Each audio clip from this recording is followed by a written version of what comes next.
if you play for a showcase for a car, a trip, or a boat, for example. Remember, this is probability. The probability, or the proportion of people that would, let's say, bid on the showcase should be the same. These proportions should be the same, okay? But if we see statistically significant evidence, I'm gonna go to the next slide. If we go see statistically significant evidence, what this says is there exists a case, at least one case, where the chance of bidding versus passing differs compared to the others. Is everybody with me? It could be that this could be the case. When you play for a trip, you're less likely to bid on that showcase. But when you play for a boat or a car, you tend to bid on it. It could be that these proportions, all three proportions, are significantly different. Okay? Who knows? Okay? But what we're saying is, there is some type of difference here. Okay? And maybe these are the same and this is different. I'm just giving you an example.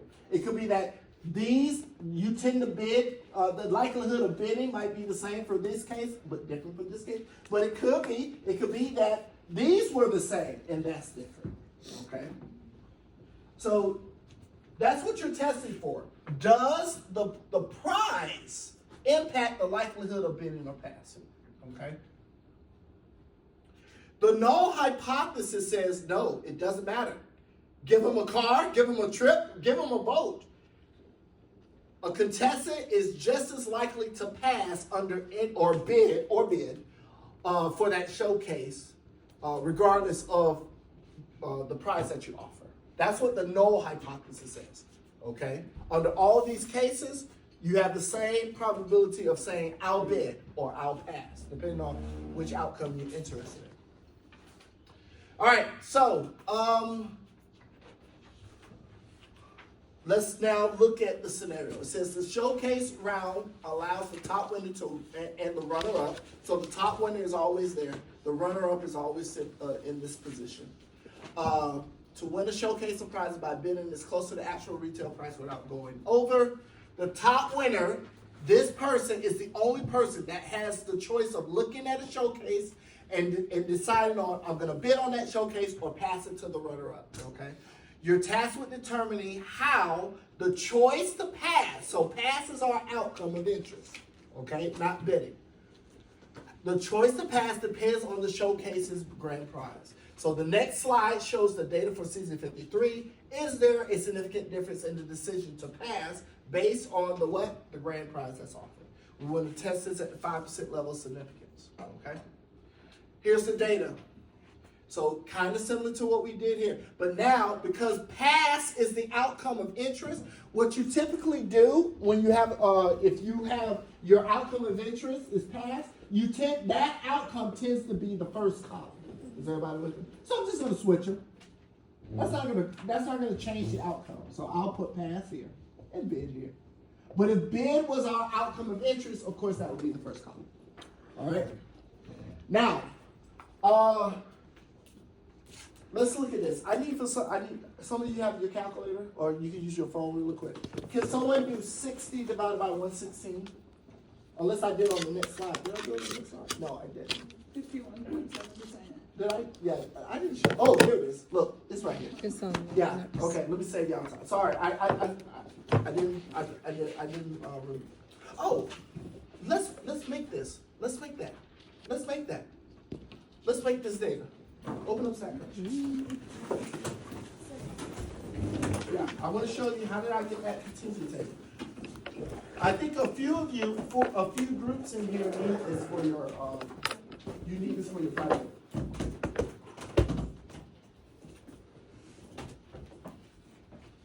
So I'll give you a minute to open up StatCrunch. To log in and open up StatCrunch. Now, while you're opening up StatCrunch, I'm just going to show you this slide right now so I can just talk about it, but I'll go back. I promise I'll go back. Okay? While you open up StatCrunch.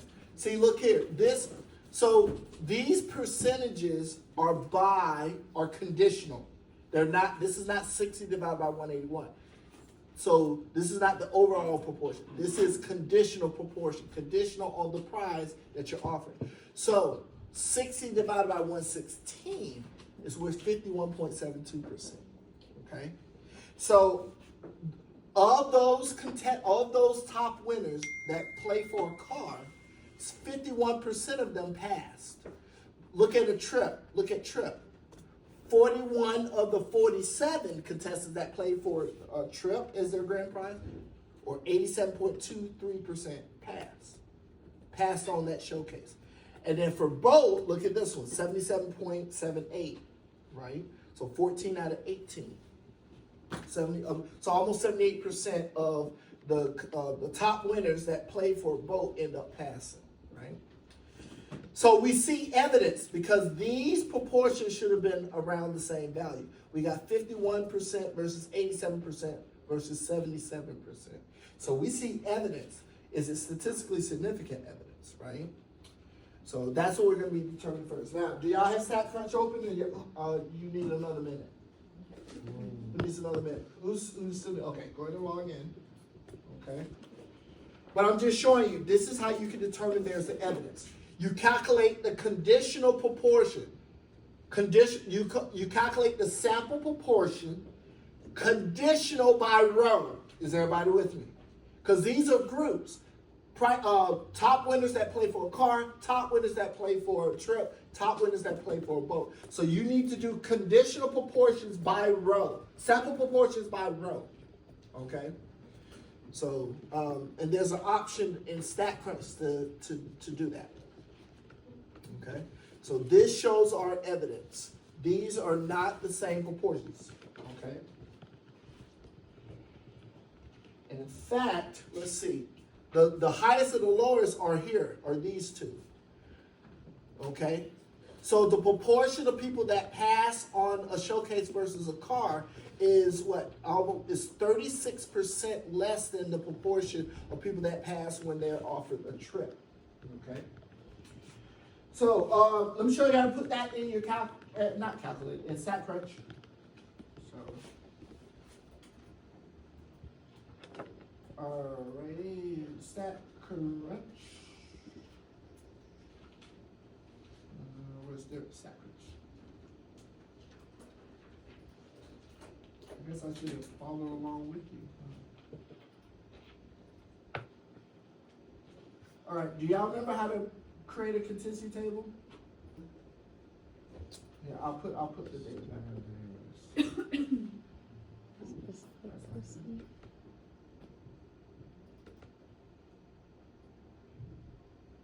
It's under applets.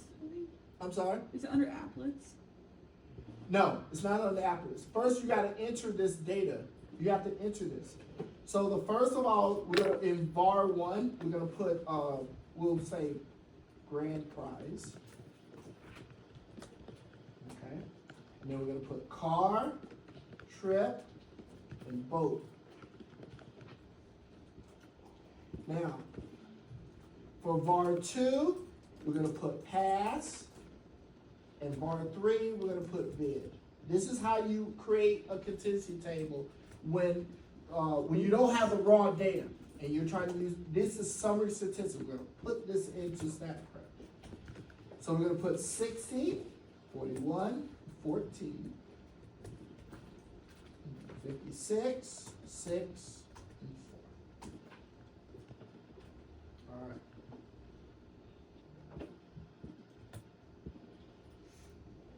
All right. All right. Now I'm going to shrink this over, move this over a little bit. You remember how to make that contingency table? Oh, I'm sorry, I didn't mean to click on that. But where do we go to make that contingency table? Say it again? Stat, that's correct. Tables. Oh, let me maximize it. Okay, stat. With data, right? Tables. Contingency. With With summary. That's right, with summary. Okay. Now, the column, we're going to choose pass and bid. Okay? because those were the columns. The rows were what? The prizes, right? So for the row label, we're going to choose grand prize. Okay. And here we say column label. This is where you can say choice to bid or pass, question mark. Okay. Now let's scroll down. Now we need percentages conditional by the prize. The prize is controlling the rows. So you're going to choose row percent. Row percent. Now, what's good about this menu is if we want to perform the hypothesis test, we can get right into it. Just make sure that it says that the chi-square test of independence is clicked on. Okay? And guess what? All you have to do, hit compute. Let's do that. And there you have it. I'm going to increase so you can see. So now you see where the contingency table came from. Is everybody with me? Again, 60 divided by 116 was the 51.72. For trip, 41 divided by 47, 87.23, and 14 divided by 18, 77.78. Okay? But what's more important is all you have to do is scroll down, and there's the result of a chi-square test. How many rows are there? 3. 3 minus 1 is? 2. How many columns? 3. How many columns? 2.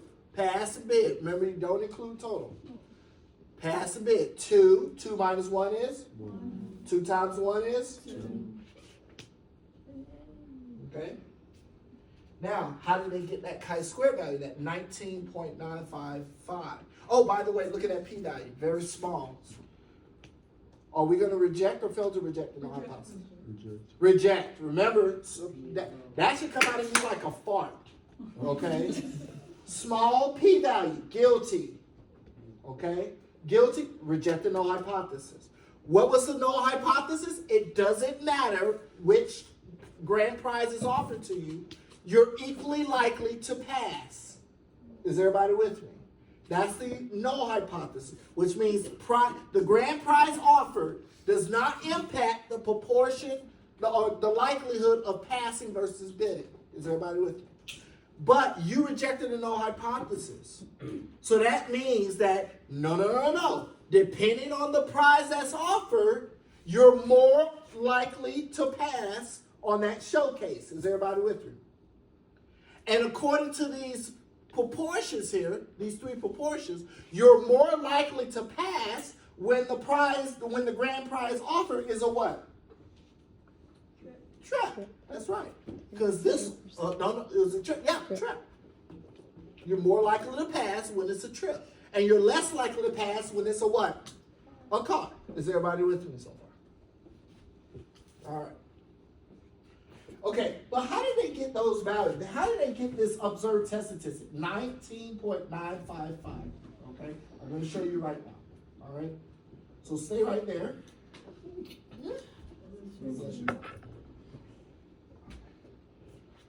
All right. Okay, we already did that. All right, so I'm going to show you how they got to the observed test statistic. The first thing you have to do is calculate the expected frequency. I think StatCrunch does that for you. Hold on. Let me just check.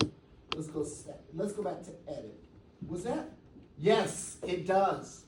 In fact, but it puts it all in the same table. Crap. That's fine. Come up here, click on row percent. Hold your control key down or your Apple key if you have a Mac, and do expected count and contributions to chi-square. I want you to click on all 3 of those. All right, hit compute.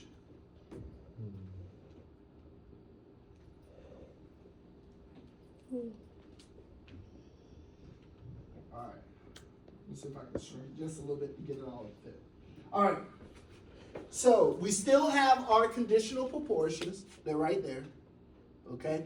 But now this was the expected count, and then that's the degree of difference, right? Wasn't that degree of difference? Yeah.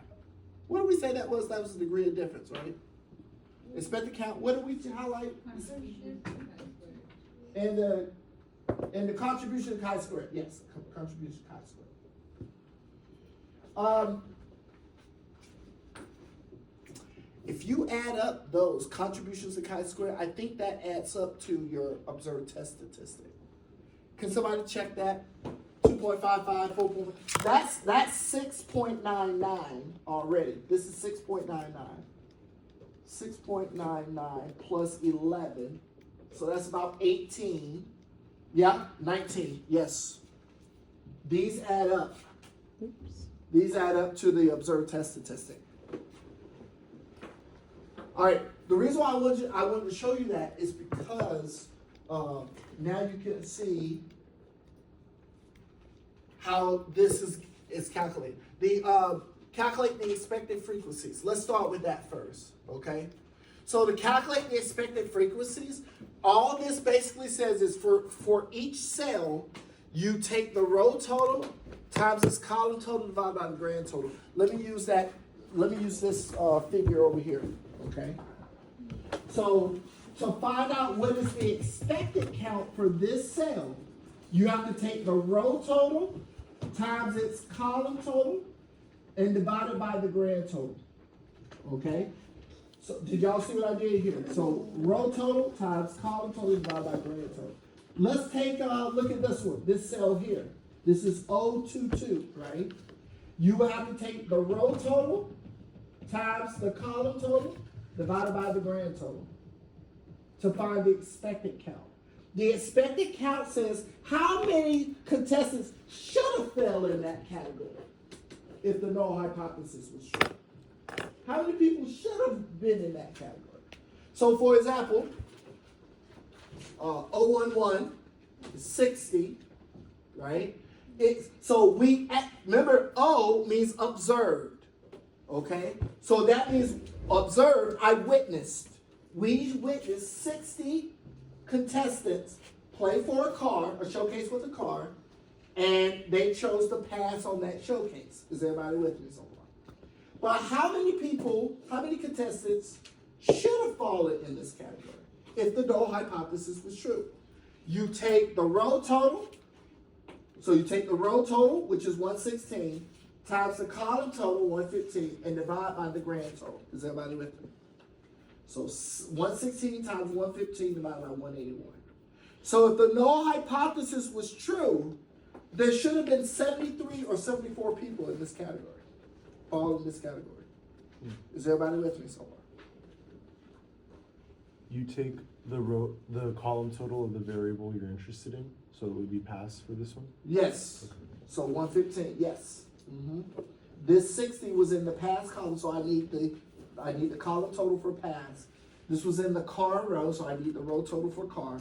And then multiply those two numbers divided by the grand total. Is everybody with me?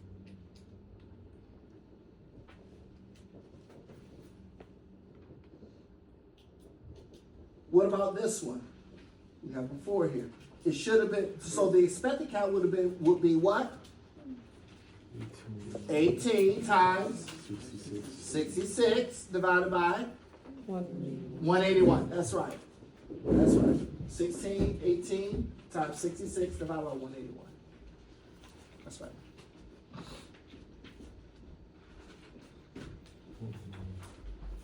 All right.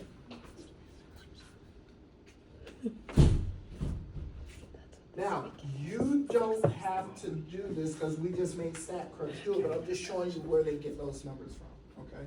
Remember, what I'm going to do for the final is I'm going to give you output from StatCrunch, and you have to tell me, like, I might erase a value. You got to tell me what goes there, but it's not hard, okay? That's what I'm showing you. For example, if you get this, I could be like for example, I could give you a contingency table and say, whoops, this number is missing. How could you find that number? There's two ways you can find that number. What's one way? Add 56 plus 4. Say it again. Add 56 plus 4 and what? Subtract it. Subtract it from 66. Right. I told you the final exam is going to be easy, y'all. This is your chance to catch up. It's going to be an easy exam. All right? So, yeah, 56 plus 4 is 60s. From 66 is 6. I just need to know, can you do basic statistics? Another way you could have gotten that is what? Just 47 minus 41, right? And get 6. Okay? All right. But also, here, I could also, alternatively, I could be like, let me tell you what this. So the values in the brackets represent the expected count. So these are the observed. These are the OIJs. These are the EIJs. Is everybody with the expected count? I could be like, whoops, that's missing. What is the expected count for that? There are two ways you can get that. One way is, you know the observed count, right? And you know the totals. So how can I get that? How can I get the expected count for this? It'll be what? 18. 18 times 66 divided by 181. That's one way I can get this. But there's another way I can get this. What's the other way? Add up on the other ones and subtract it by the. Cute. No. Yes. That's the long way. Okay, the answer is yes, but that's the long way. Look at these expected counts. Have you noticed? Look at this and this. Don't that add up to that too? Yeah. Look at that. See that? So even if I block this, you know this expected count, 18 minus this. That's another way you can get it. Is everybody with me? Mm-hmm. Questions so far? All right. Notice that these expected counts were rounded to 3 numbers after the decimal because when you calculate the chi-square test, you have to round to 3 numbers after the decimal. But the observed test statistic is not the sum of the expected counts. Remember I said there were 2 steps. Okay? Go back here for a second. I said that there were 2 steps. We just did step 1. We calculated the expected counts. We got to do step 2, calculate the degree of difference. Okay? So now, how do we get degree of difference? The degree of difference, you have to calculate this. This looks familiar. Did we not cover this on? Chi-square. Back, right. Did we cover this back on what? Tuesday, the last lecture. We had a formula that looked just like this. It had a summation. But in that test, it was OI minus EI squared over EI. Now, because we're dealing with a 2-way contingency table, now we got to say OIJ minus EIJ squared over EIJ. Is everybody with me so far? So same formula, similar formula to what we saw in the previous hypothesis test. Okay? That's called the degree of difference. All right? So going back to here, let's look at this cell. This is the observed count. That's OIJ. This is my EIJ. Oh, let me be more precise. This is O12. This is E12. Now I can calculate the degree of difference. How different are these 2 values? We can't look at the difference between those 2 values. We have to calculate the degree of difference. So it's going to be OIJ, O12, minus E12 squared divided by E12. Is everybody with me so far? So it'll be 56 minus 42.298 squared divided by 42.298. And if you do the math, you can show that this is equal to 4.439. Go back to the output. Go back to this output. See that? 4.44. They rounded 2 numbers after the decimal. Do y'all see that? We got 4.439, but if we round that to the nearest hundredth, 4.44, we totally match what the output got, 4.44. Is everybody with me? All right. Just want to make sure y'all saw that. All right. So we can do that for every cell. We can calculate the degree of difference for every cell. So how do we calculate the degree of difference for this one? 14 minus 0.436 Squared. divided by 11.4. 0.436. That's right. That's right. So 14 minus 11.436 squared divided by 11.436, 0.575. As you can see, the closer these values are to each other, the closer the degree of difference gets to what value? 0. 0, correct. 0, not 1. Because look, if they were the same, this will be the same, that would be 0. Yeah, so the closer, remember, think about the term, degree of difference. Degree means how different are these two values? Well, if they're the same value, there's no difference, right? So we should expect the degree of difference to be 0. Yeah. All right. Here are the degree of differences for all of them, for all 6 cases, okay? So the observed test statistic is the sum of those degree of differences, okay? And that's what we're going to look at, all right? And as you can see, that matched up with the output, the StatCrunch output. All right, now we can talk about the hypothesis test, okay? Ready? Now we can do the hypothesis test, all right? First step, set up the null and alternative hypothesis. No, again, this is in symbolic notation. You can write it out in words for your project. The null hypothesis says doesn't matter. The independent variable does not impact the dependent variable. Okay, your outcome of interest for the dependent variable.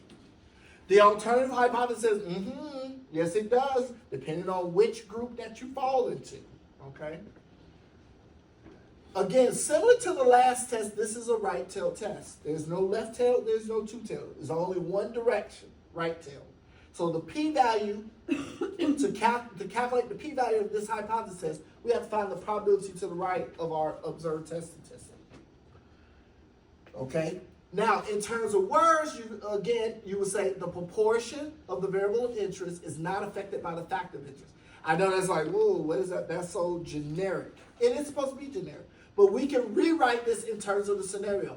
Let's go back and look. There's our table. The proportion of the variable of interest. What was our variable of interest in this table? Right, if you pass or not. If you pass a bid on the showcase. So we would say the proportion of contestants that pass on the showcase is not affected by what? The prize they want. Right, the prize that they're playing for. The factor of interest. Factor, that's the independent variable. The independent variable are the rows, right? The rows were what? The prize that they're playing for. Is everybody with me? So I had to write this very generic, right? Then you have to fill in, well, what is the independent variable? What is the dependent variable and the outcome of interest? Is everybody with me? So again, for our example, the proportion of contestants that choose to pass on the showcase is not affected by the prize that they play for. The alternative hypothesis says, it is affected. Depending on what you play for, will determine the likelihood, there is a change in the likelihood to pass on that showcase. Step 2 is level of significance. Remember, that's 5% unless stated otherwise. Third step, here's where it comes. Here's where all those values that we just calculated come into play. The observed test statistic is the sum of all the degree of differences. Notice now that there are 2 summation signs here. Don't panic. All this says is add up. All this says is add up all of the degree of differences for every row and every column.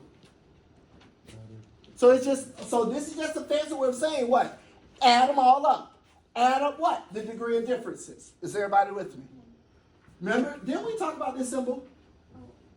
What did I tell you this symbol means? For all, for every, or for all. That's right. Do this for every row and do this for every column. Add up the degree of differences. So all this formula is saying is don't forget to add up every degree of difference that you calculate in the table. Is everybody with me so far? That's all. So don't let this intimidate you. All right? All right, this piece is just, these are the same. See, summations are the same. And we just said that the degree of differences is calculated this way, right? So these are the same formula, okay? But I simplified it here by just putting DI. Look, degrees of freedom. It's the number of rows minus 1 times the what? Number of columns minus 1, right? So again, going back to that, that's what? 3 rows, so 2 times 2 columns, so that's 1. So 3 minus 1 times 2 minus 1.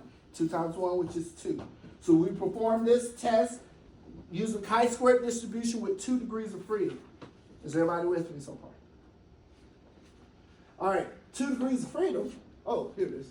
2 degrees of freedom. What was the level of significance? 5. It was 5. 2. Here.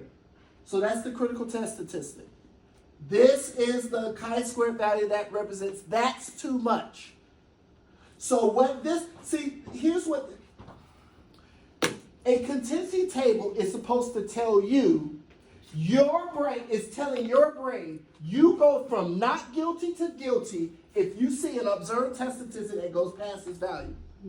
The purpose of a statistical table is to control your brain and tell your brain, this represents that's too much. Go past that, that's statistically significant evidence. You should say not guilty to what? Guilty. Is everybody with me so far? We talked about this in the last lecture. I gave you a question. We did a poll in the last question, in the last PowerPoint. I said, how many of you believe that that's significant evidence? Some of you raised your hand, some of you didn't, right? And I said, see how we disagree? So we need something to control all of our thought processes so that we're all in sync. Is everybody with me? The statistical table does that. So if we're performing this test with a 5% level of significance, this is the borderline that separates fail to reject the null versus reject the null. Is everybody with me? With me so far? Your question, go ahead. If the Q could tell you to reject it or not reject the null, then why would you do like the P, like the step after? That's an excellent question. I love that question. Let me go back to this slide here. You have the choice. I'm so glad you said that. That was an excellent question. I wish I could give you bonus points. I ain't giving you none. All right. So step 4. Step 4 can be worded one of 2 ways. Either calculate the p-value or calculate the critical or find the critical test statistic. Okay? Find and compare the critical test statistic to what you calculated in step 3. Is everybody with me so far? But the reason why I put calculate the p-value is because it's easy for somebody to look at the p-value and determine statistically significant evidence. Is everybody with me so far? The p-value summarizes the comparison of the observed test statistic to the critical test statistic. That was an outstanding question that you asked. Okay? All right, so getting back here. So yes, but think about it. If this is the borderline for, that's the borderline that says reject the null hypothesis, then if you get any value, let's just use common sense. Look at this table. If we calculate an observed test statistic past this number, any value past this number, then we know the p-value is going to be in this region, right? It's going to be less than 0.05. You reject the null hypothesis. Is everybody with me?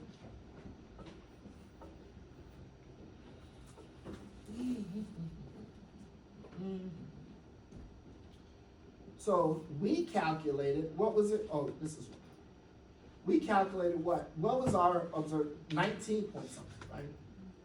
What was it? There it is, 19.955. If you round to 3 numbers after the decimal, 19.955. That's way off this table. That's like here. Is everybody with me? So the p-value is really, really small. You understand? But we cannot say that the p-value is 0. That's why the output says is some value less than 0.0001. Is everybody with me? All right. This slide is just to tell you when can you use this hypothesis test. The biggest one I'm going to talk about is just this one. I'm going to skip these two because every hypothesis test you deal with, you have to deal with random data. You have to deal with independence, okay? This is the one that's the most important that you can definitely control and check for. The expected count 5 rule. I'm going to go back a few slides. You stay on this slide. Stay on this slide. I'm going to go back for just a second to this slide here. The expected counts were here, right? All you have to do is just make sure that you don't have any expected counts that are below the value of 5. Okay? That's all. And we're fine. See, in this example, all of our expected counts were what? They were below. They were above the value of 5. Okay? You don't want any expected counts below the value of 5. If you do, you weaken the power, what's called the power of this hypothesis test. You're taking away some of the strength of the hypothesis test. Okay? All right. Where we at? Calculate the p-value. The output gives you the p-value. If you use the chi-square table, you have to estimate the p-value. Okay? The p-value is calculated by finding the probability to the right of your observed test statistic. And then, of course, remember, the higher the observed test statistic, the larger the value of the observed test statistic, the more evidence to reject the null hypothesis.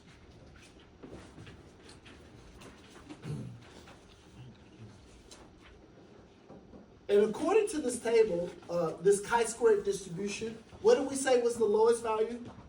That chi-squared, that Q, the observed test statistic could be? 0, that's right.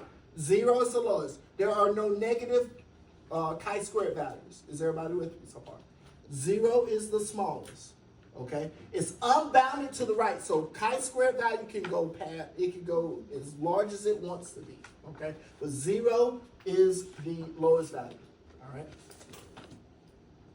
All right, and then of course, step 5, if the p is low, the null must go. If the p value drops below, at or below the level of significance, you what? You reject the null hypothesis. All right. All right. So what do we do? What do we do? What do we do? What do we do? Okay. So I wrote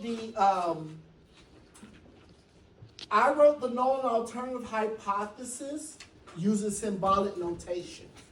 I said the proportion of times where a contestant will pass when a car is the grand prize should be the same for the case for trip, should be the same for the case for boat.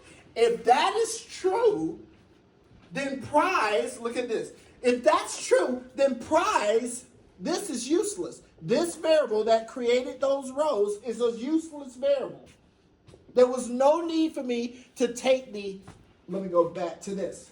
If the null hypothesis is true, this variable, this is not a variable, these are the values of the variable. The variable is the prize offered, right? We understand that. The prize offered is the variable. Then if the null hypothesis is true, there was no need to break this data into this data.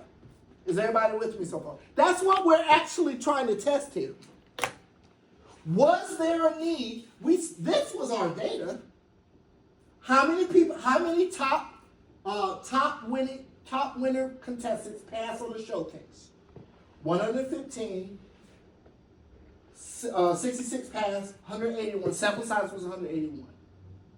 We're saying, do we need to break these results down? Excuse me. Do we need to disaggregate this data into those who played for a boat versus those who played for a trip versus those who played for a car? Is everybody with me so far? Was that worth it? According to the hypothesis, if you reject the null hypothesis, the answer is yes. Okay? Do me a favor. Someone take 115 and divide by 181. really quick. Take 0 115 divided by 181. 0.635. So 63%. So regardless of the prize that's offered, the top winner is 63% chance of the top winner passing on the showcase, on the first showcase. 63%, which is 115 divided by 181. What we're saying is, if we break it down by the prize offered, is it still 63%? Apparently not, because we saw earlier that I think it was what? One group had what? 80 some percent, one had 50 some percent, another one had 60 in the middle 60s. So according to the hypothesis test, since we rejected the null hypothesis, what that says is this does matter. We see different behavior when you introduce this new variable. What was the prize offered? You understand what I'm saying? Do y'all see what I'm trying to get you to see? Okay? We started with very simple data. Just summary data. Just this. This is all we really care about, passing versus bidding. But now what we're saying is when you break it down by the prize, now we see different behavior. Okay? All right. So that means that this variable, the prize that's offered, matters. Is everybody? We are concluding that the prize that you offer matters. Is everybody with me? Now, when you disaggregate data like this and you see different results, there's a term for this. Write this down. It's called Simpson's paradox. Did we talk about that? Yes. You mentioned it. Simpson's paradox. If you were here, yes. We talked about Simpson's paradox. I'll put that term up again. So if you want to sound smart whenever you're in a conversation and you're like, whoa, but look at how the behavior changed. That's so Simpson's paradox like behavior. You see what I'm saying? Simpson's paradox.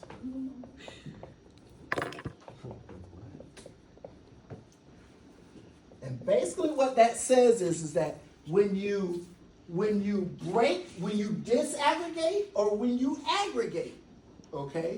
When you look at the results when it's like this, and then you aggregate to this, and you see different behavior, different results, or if you start with the summary and then you disaggregate and break it down by groups, and you see different behavior, that's Simpson's paradox. Is everybody with me so far? Simpson's paradox is just a fancy way of saying, oh, how ironic. Is everybody with me? It's just a very fancy, drinking at a conference and cocktails in a meeting and having a conversation. Just a fancy way of saying, oh, how ironic, how unique. Is everybody with me so far? Simpson's paradox. All right. All right. Okay, getting back.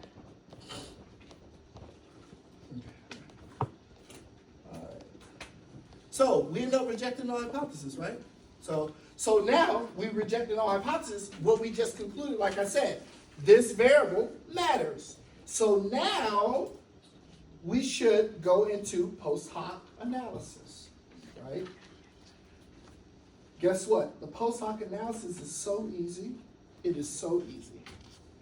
Now what you want to do is you got to go back to a hypothesis or a confidence interval. If you want to do the confidence interval, you have to go back to one of the previous inferential methods we did.